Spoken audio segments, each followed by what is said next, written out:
Adam Smith forever changed our understanding of the world when he published The Wealth of Nations and introduced the revolutionary idea of the invisible hand. The 18th century was a time of transformation.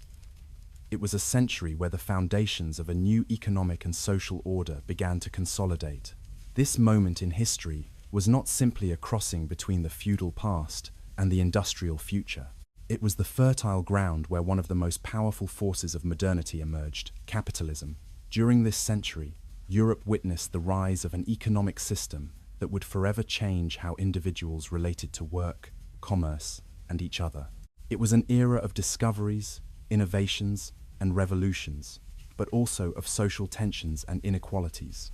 It was the stage where Adam Smith, one of the most influential thinkers in history, would find the ideal conditions to develop his theories on economics and society in his magnum opus, The Wealth of Nations.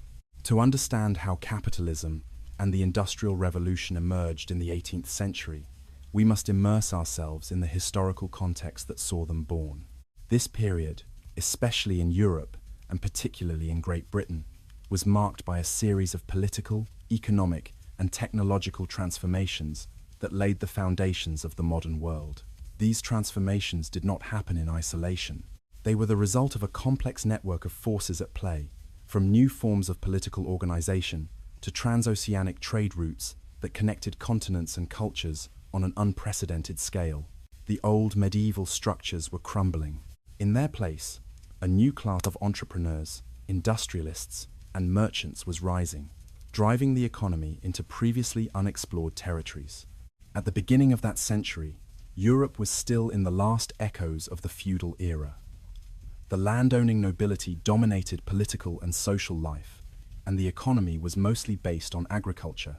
However, the growth of international trade, especially with the colonies in the Americas, Asia, and Africa, began to dynamize the economy and generate an unprecedented accumulation of capital. Cities grew, fueled by commerce and craftsmanship. A new bourgeois class began to challenge the power of the landowners and the aristocracy. This emerging commercial and financial class gradually became the driving force behind a new type of economy. It was an economy that no longer revolved solely around land as the main source of wealth, but instead placed the emphasis on capital and the production of goods. Great Britain, in particular, was at the forefront of this change. The nation experienced impressive economic growth. This was driven by a combination of factors that included its naval power, its network of colonies, and a relatively stable political system compared to other European countries. War, which had been a brake on prosperity in previous centuries, was now seen by many British people as an opportunity to expand their commercial influence. The Treaty of Utrecht in 1713, which put an end to the War of the Spanish Succession, was key in this regard. It granted a series of commercial concessions that consolidated the nation as one of the most important mercantile powers in the world. This treaty opened the doors for British merchants to gain privileged access to the markets of Latin America and the Caribbean. It reinforced their control over strategic routes, such as the Atlantic, which fueled the growth of transoceanic trade and the accumulation of wealth. But this boom was not only the result of commercial conquests. The Industrial Revolution, which began to brew in Great Britain in the mid-18th century, was perhaps the most momentous event in the economic history of humanity. The engine of this revolution was a series of technological innovations that radically transformed the production of goods and the organization of work. The invention of the steam engine by James Watt in 1769, the mechanization of the textile industry, and the development of new metallurgical techniques were some of the milestones that triggered an irreversible change in the way of producing. Production, which previously depended heavily on manual labor and human or animal strength, began to accelerate. This was thanks to the use of machines that could work without rest and on an unprecedented scale. This process of industrialization not only affected production, but also deeply transformed social and economic life. The countryside, which for centuries had been the center of economic and social life, began to lose prominence to the industrial cities. Peasants, who in many cases lived in subsistence conditions, began to move to urban centers looking for work in the factories. This phenomenon of urbanization was one of the characteristic elements of industrial capitalism. Cities grew at a breakneck pace, and with them emerged a new working class that, in its struggle to survive, became an indispensable gear in the capitalist machine. However, this rapid process of industrialization and urbanization was not without tensions and conflicts. While it is true that the Industrial Revolution produced enormous wealth, it is also true that this wealth was not distributed equally. Working conditions in the factories were frequently deplorable. Workers faced workdays of up to 16 hours a day, miserable wages, and a total lack of labor rights. The exploitation of the workforce, including child labor, was the norm. The new industrial cities became hotbeds of poverty, overcrowding, and disease. Economic inequality, which already existed in pre-industrial societies, deepened even further in this new era. This generated social tensions that would explode into conflicts and labor movements in the decades and centuries that followed. In the midst of this tumultuous landscape, a series of thinkers and philosophers emerged who tried to understand and make sense of the changes happening in their societies. One of them was Adam Smith, a Scottish economist and moral philosopher who, in 1776, published his masterpiece, The Wealth of Nations. In this monumental treatise, he not only analyzed the functioning of markets and economic behavior, but also offered a vision of society that was deeply influenced by the transformations he himself was witnessing. For him, economics was not simply a matter of production and commerce, but an integral part of the social and moral life of individuals. His theories on the invisible hand of the market, the division of labor, and free trade would lay the foundations of modern economic thought. They would become the founding principles of capitalism as we know it today. Adam Smith is a name that resonates in the annals of economic and philosophical history, with a force and magnitude comparable to few. Hailed as the father of modern economics, Smith was more than just a thinker of his time.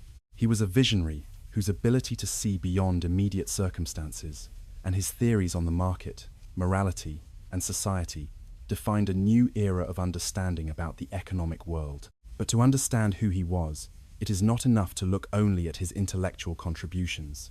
It is necessary to understand the context of his life, his humble origins, and the philosophical currents that influenced him.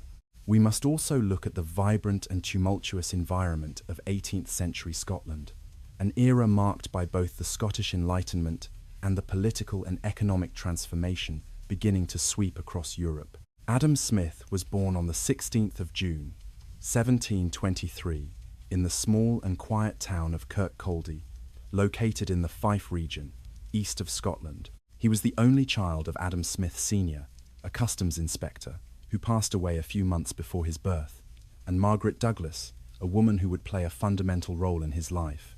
Kirkcaldy was a relatively modest place, far from the great centres of commerce and culture that were beginning to flourish in Europe. But its seaside location and proximity to Edinburgh gave it an important connection to the economic and political currents starting to transform the country.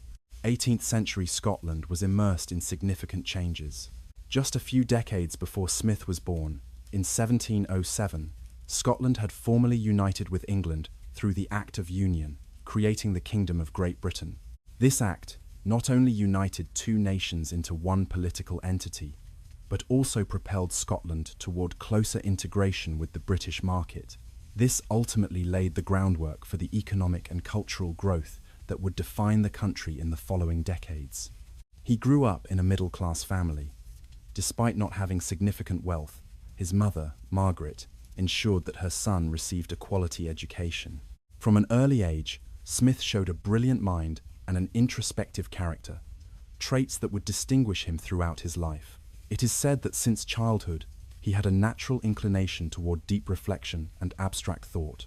Although he was known to be somewhat absent-minded, his ability to absorb and rigorously analyze information was already evident. At the age of 14, he entered the University of Glasgow. This institution, at that time, was at the epicenter of the Scottish Enlightenment. This movement, although less famous than its French counterpart, was equally significant in terms of its impact on European thought. Under the influence of figures like Francis Hutcheson, one of the great moral philosophers of the time, Smith began to develop a deep interest in moral philosophy. This was a field that explored the fundamental questions of human nature, ethics, and social behavior.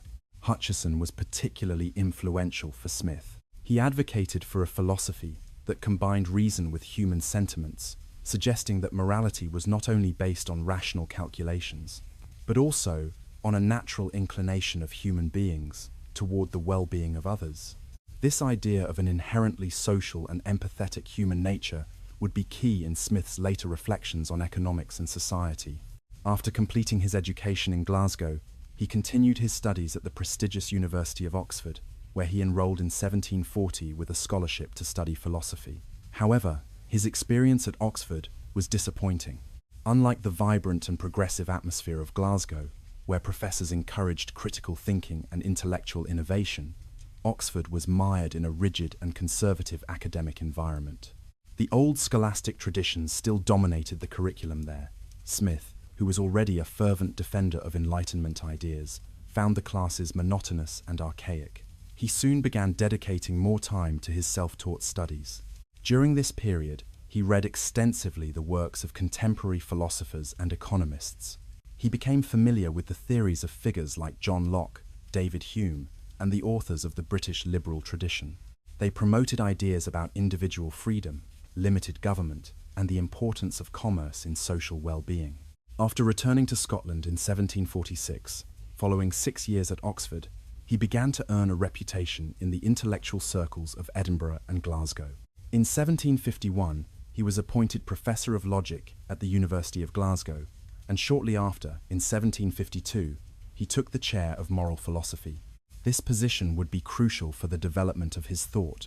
It allowed him not only to teach classes on philosophical and ethical topics, but also to explore economic subjects that were already beginning to occupy his mind. Smith found himself in an environment conducive to critical reflection and intellectual debate.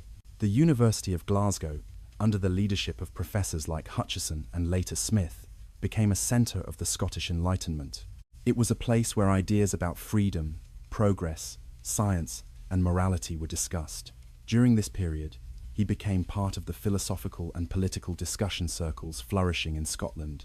This was especially true in the city of Edinburgh, which in the 18th century had transformed into a hotbed of intellectual activity. Smith was close friends with figures like David Hume, one of the most important philosophers of the time, and a key influence on his thinking. Hume, with his empiricist approach and his skepticism about philosophical certainties, encouraged Smith to take a critical view of traditional systems of thought.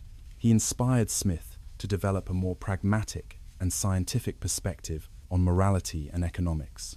In 1759, Adam Smith published his first major work, The Theory of Moral Sentiments. This treatise, which focuses on the nature of human morality and how people form moral judgments, established Smith as a renowned philosopher throughout Europe. In this text, Smith explored the idea that human beings do not only act out of self-interest, but are also motivated by a natural desire for sympathy toward others. This theory, which would later be complemented by his ideas on self-interest in the wealth of nations, showed the complexity of Smith's thought.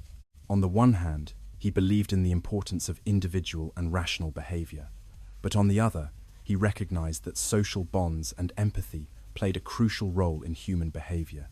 During the following years, Smith continued teaching and participating in intellectual debates, while also working on what would become his best-known work, The Wealth of Nations.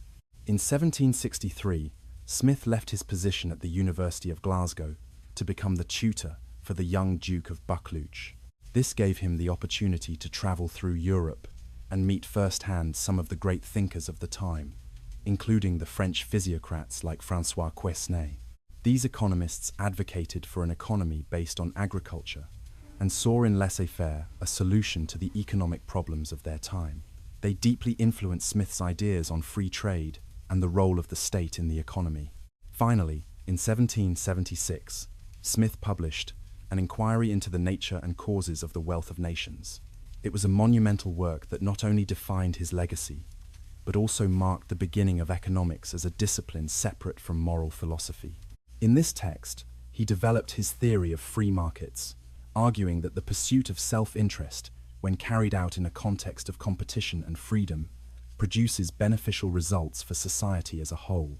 His famous idea of the invisible hand, often misunderstood, referred to how individuals pursuing their own economic goals contribute, indirectly, to the general welfare without that necessarily being their intention.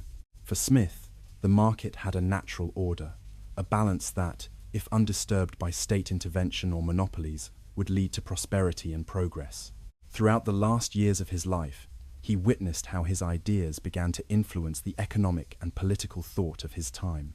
His theories on trade, production, and value were adopted by economists, politicians, and businessmen, and his legacy expanded beyond the borders of Great Britain.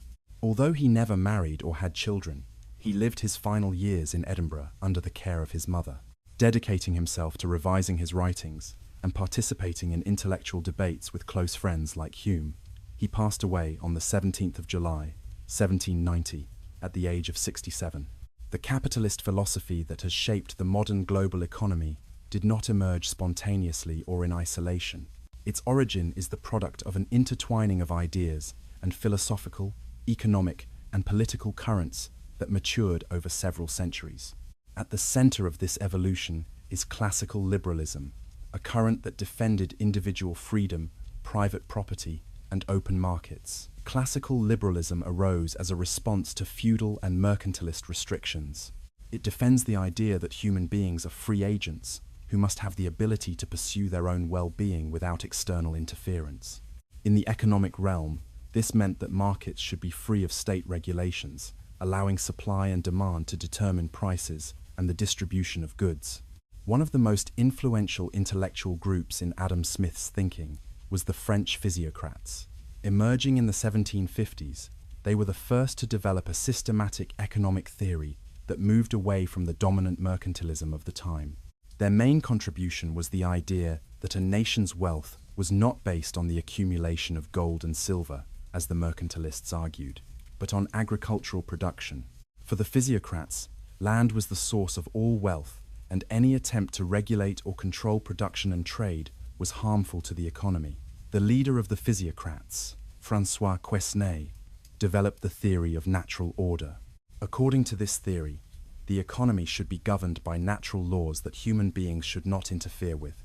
In his famous economic flowchart known as the Tableau économique, Quesnay showed how wealth circulated in the economy, from agricultural production to consumption and reinvestment. The physiocrats argued that if these natural laws were allowed to act without restrictions, the economy would prosper. Classical liberalism, as developed by Smith and other thinkers of his time, defended individual freedom as the central value in all areas of life, including economics. According to this philosophy, human beings should be free to make decisions about how to produce, exchange, and consume goods, without the government interfering in these processes. This idea was in stark contrast to mercantilism, which defended state intervention in the economy through monopolies, tariffs, and subsidies. Smith and other classical liberals argued that if individuals were left to act freely in the markets, competition would lead to an efficient allocation of resources. The pursuit of personal profit would lead producers to improve the quality of their products and reduce prices, which would benefit consumers. At the same time, competition among companies would ensure that the most efficient ones prospered, while the least efficient ones would disappear, resulting in overall economic growth. In addition to economic freedom, classical liberalism also defended private property as a fundamental right. For classical liberals, private property was not only necessary for individuals to pursue their own interests, but it was also a key incentive for production and innovation. If people knew they could keep the fruits of their labor and investments, they would be more motivated to work hard and take risks. Before Adam Smith revolutionized economic thought with his work, The Wealth of Nations, he had already made important contributions to moral philosophy. In the theory of moral sentiments, he explores the foundations of ethics and human nature, laying the groundwork for many of the ideas he would later integrate into his economic analysis. Influenced by the Scottish Enlightenment, he was deeply interested in how individuals interact with each other and how they develop a sense of right and wrong. Unlike traditional ethical systems based on religion or external authority, Smith believed that morality arose from the social nature of human beings. Instead of being dictated from the outside, morality was something that human beings discover and perfect in the process of living in society. One of the central concepts of the theory of moral sentiments is that of the impartial spectator. For Smith, human beings do not merely act motivated by their own interest, but are also capable of putting themselves in others' shoes and judging their own actions from an external perspective. This process of internal evaluation is what allows individuals to act morally. They seek the approval not only of others, but also of this imaginary spectator who represents an impartial judgment. He introduces the concept of sympathy or empathy, which for him was the ability of human beings to understand and share the emotions of others. Through this sympathy, individuals can moderate their own desires and actions, seeking a balance between their personal interests and the needs of others. According to Smith, when we observe the suffering or joy of another person, our nature leads us to experience a version of those same feelings. This fosters cooperation and harmonious coexistence. It is important to note that for him, sympathy was not synonymous with pure altruism. While human beings are capable of compassion and cooperation, Smith recognized that personal interest remains a powerful motivation. However, personal interest does not necessarily conflict with the well-being of others. Through the process of socialization and the judgment of the impartial spectator, human beings learn to moderate their selfishness so that their actions are acceptable to society. In the theory of moral sentiments, he challenges the idea that human beings are purely selfish creatures who act solely to satisfy their own desires. Although he recognized that personal interest plays an important role in human motivation, he also argued that human beings have a natural inclination towards sociability and cooperation. His vision of human nature is complex and balanced. On the one hand, he argues that self-interest is a powerful force, but on the other, he states that human beings are not insensitive to the needs and feelings of others. This ability to feel sympathy and to be influenced by the judgment of others is what makes life in society possible. For Smith, morality is not something imposed from the outside, but rather arises from social interaction. As individuals interact, they learn to adjust their behaviors based on the expectations and reactions of others. Life in society requires individuals to moderate their desires and behave in a way that is acceptable to their peers. This leads to the formation of shared moral norms. Another important contribution in the theory of moral sentiments is his reflection on virtues. Virtue did not consist in the complete eradication of passions, but in their proper regulation. The moral life, according to Smith, was a question of balance. Individuals must find a middle ground between total indulgence in their passions and absolute repression. Smith distinguished between different types of virtues. Prudence, for example, refers to the ability of individuals to look after their own interests in a rational way. Benevolence implies a genuine concern for the well-being of others. The sense of justice ensures that individuals respect the rights of others and cause no harm. These virtues, in Smith's view, are not completely altruistic. In fact, in his analysis of human passions, he recognizes that the desire for approval and a good reputation plays an important role in ethical behavior. Human beings do not only want to do good, they also want to be seen as virtuous people by others. This desire for social recognition, mediated by the impartial spectator, is a powerful incentive to act morally. In The Wealth of Nations, Adam Smith lays out 4 fundamental ideas that challenge mercantilist theories and found modern economic thought. These are the invisible hand, the division of labor, personal interest, and free trade. Regarding the invisible hand, Smith argues that markets tend to self-regulate without the need for state intervention. This is because individuals, in seeking their own benefit, end up benefiting society. This concept is used to defend capitalism and the free market. Regarding the division of labor, the specialization of tasks increases productivity. By dividing work into small tasks, such as in the manufacturing of pins, efficiency is improved and innovation is driven. This principle was essential for the Industrial Revolution. Then there is personal interest as an economic engine. Smith argues that self-interest, although it may seem selfish, drives the economy and generates collective benefits. Merchants, in seeking profits, offer quality products at competitive prices, thus satisfying the needs of consumers. Finally, free trade. Smith criticizes mercantilism and defends free trade, suggesting that countries should specialize in what they produce best and trade without restrictions.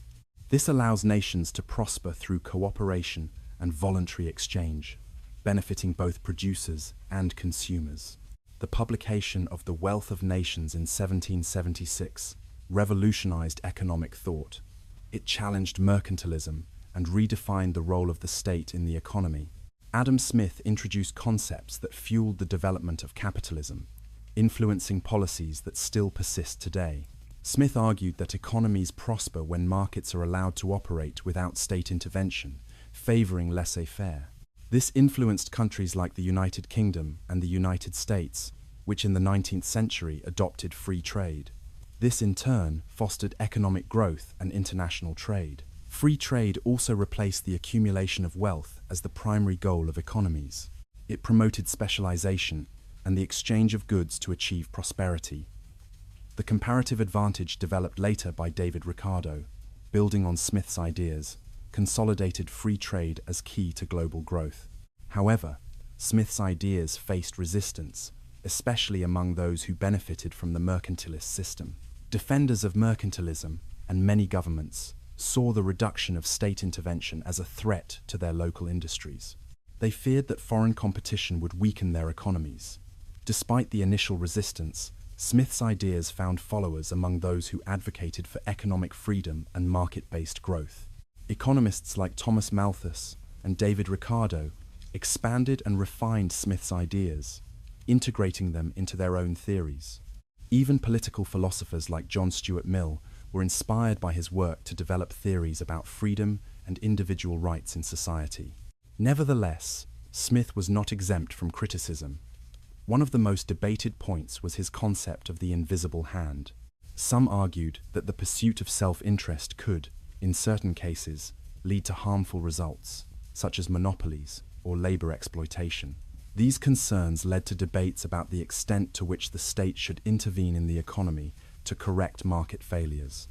In fact, in later centuries, laissez-faire capitalism was partially regulated by state policies to prevent abuses. The capitalism we know today has gone through various phases and adaptations since Adam Smith laid its foundations in the 18th century. In its earliest form, industrial capitalism, the system was driven by mass production and free trade. Smith, in his defense of the free market, argued that personal interest and competition would benefit society as a whole, guided by his famous invisible hand. In the 19th century, Smith's ideas were adapted and refined by thinkers like David Ricardo. Ricardo introduced the concept of comparative advantage, consolidating the idea that international free trade would benefit all nations. He argued that each country should specialize in the production of goods in which it had a relative advantage, generating more efficient and prosperous trade. However, as capitalism evolved, criticisms and theoretical adjustments also emerged. Thomas Malthus, for example, presented a bleaker view of capitalism. He warned about the dangers of overpopulation and uncontrolled demographic growth. Malthus maintained that the increase in population would eventually exceed the economy's capacity to provide food and resources, leading to economic catastrophe. In the mid-20th century, capitalism underwent another major transformation with the rise of neoliberalism. This was a current that reaffirmed many of the principles of the free market and non-intervention by the state, but in a globalized and financial context. Neoliberalism, promoted by economists like Friedrich Hayek and Milton Friedman, advocated for less government regulation. It pushed for the privatization of state-owned enterprises and the deregulation of financial markets. These economists argued that state intervention in the economy distorted the market and harmed long-term economic growth. Neoliberal policies gained popularity in the 1970s and 80s. This was especially true under the governments of leaders like Margaret Thatcher in the United Kingdom and Ronald Reagan in the United States. Globalization, along with these policies, led to the emergence of a more financial and corporate capitalism. In this system, stock markets and international capital investments played a crucial role in the global economy. Modern economic thought has been deeply influenced by key figures like David Ricardo, Thomas Malthus, and Friedrich Hayek. Each of them, in their time, developed and adapted Adam Smith's ideas, contributing to the evolution of capitalism. Friedrich Hayek was one of the most influential economists of the 20th century and a staunch defender of neoliberalism. In his book, The Road to Serfdom, he criticized socialism and state interventionism. He argued that these systems inevitably led to the loss of individual liberties and to totalitarianism. According to Hayek, only a free market system could guarantee both economic prosperity and political freedom. His ideas were fundamental to the development of the neoliberal policies that dominated the second half of the 20th century. Despite its success in generating economic growth and raising living standards, capitalism has always faced ethical criticisms. This is especially true regarding economic inequality and the unequal distribution of wealth. These problems have intensified in the modern era. Globalization and neoliberalism have exacerbated the disparities between the rich and the poor. One of the most frequent criticisms of capitalism is that, although it promotes efficiency and innovation, it tends to concentrate wealth in the hands of a few. This leaves large sectors of the population in poverty.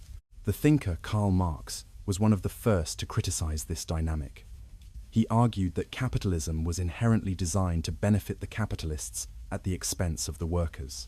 In the 21st century, criticism of capitalism has focused on the climate crisis and environmental sustainability. Many argue that the constant pursuit of economic growth, driven by personal interest, has led to the overexploitation of natural resources and environmental degradation. Movements such as degrowth and green capitalism seek to rethink the economic system to make it more sustainable and equitable. Throughout this documentary, we have explored the revolutionary ideas of Adam Smith and his masterpiece, The Wealth of Nations. Smith showed us how the pursuit of self-interest, when framed within a free market system, can lead to the general well-being of society. His concept of the invisible hand remains a cornerstone in modern economic theory. Today, more than 2 centuries later, Smith's ideas continue to influence economic policies and how we understand capitalism. His vision of a self-regulating market, where competition and the division of labor generate prosperity, remains relevant in a globalized world. However, it is also crucial to recognize the limitations and challenges that capitalism presents. Smith's work not only invites us to understand the economy, but also to question and improve the system in which we live. Ultimately, Adam Smith's legacy reminds us that economics is not just a science of numbers and graphs. It is a deeply human discipline that seeks to understand and improve the living conditions of people. If you enjoyed this journey through history, please like this video, subscribe to the channel, and let me know your thoughts in the comments below.